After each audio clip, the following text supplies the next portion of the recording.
Hello students! How are you all? Hope you all are doing good.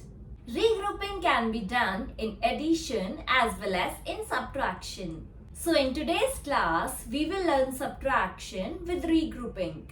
It is a method of finding the difference between two numbers by breaking the problem down into single digit subtraction. Subtraction with regrouping, also known as borrowing. Regrouping in subtraction is ideal when the top number is smaller than the bottom number. For example, while subtracting 62 and 34, firstly we will write the equation in the column form. Now we subtract the ones first. 2 minus 4, which is not possible because the top number is smaller than the bottom number.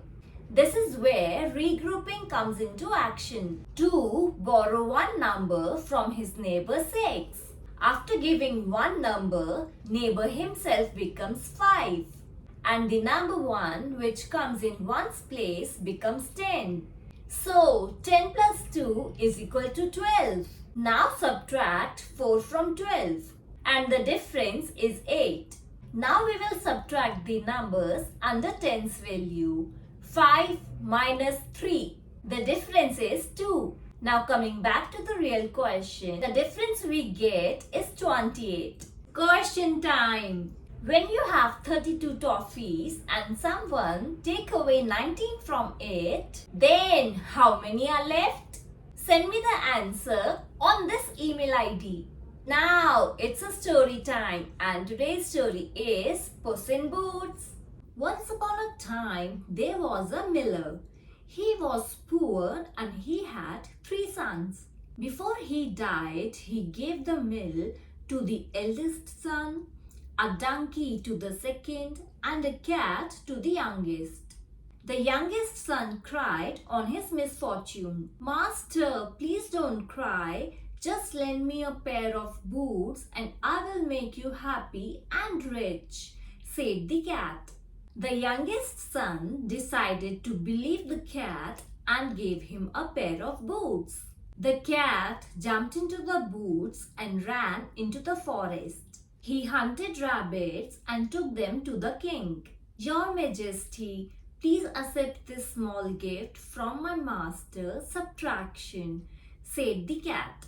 The king was delighted, and the cat continued to bring gifts for some days.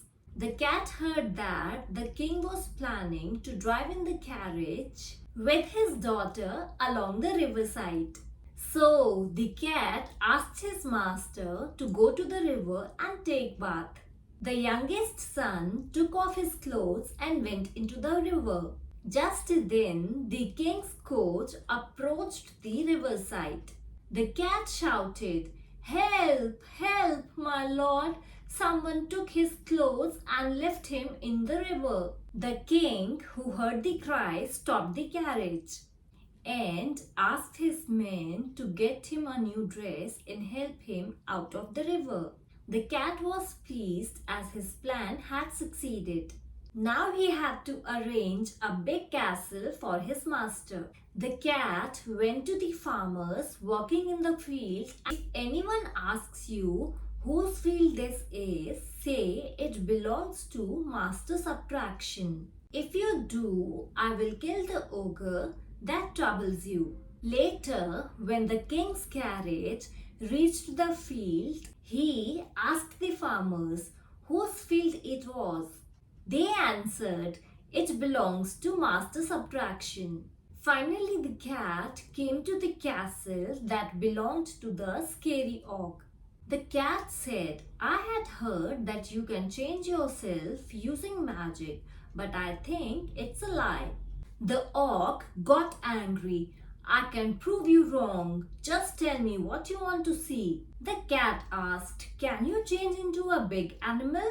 The oak changed into a great lion. The cat said, "Okay, I agree, but can you turn into a small mouse?" The oak changed into a mouse. At that moment, the cat caught the mouse and ate it.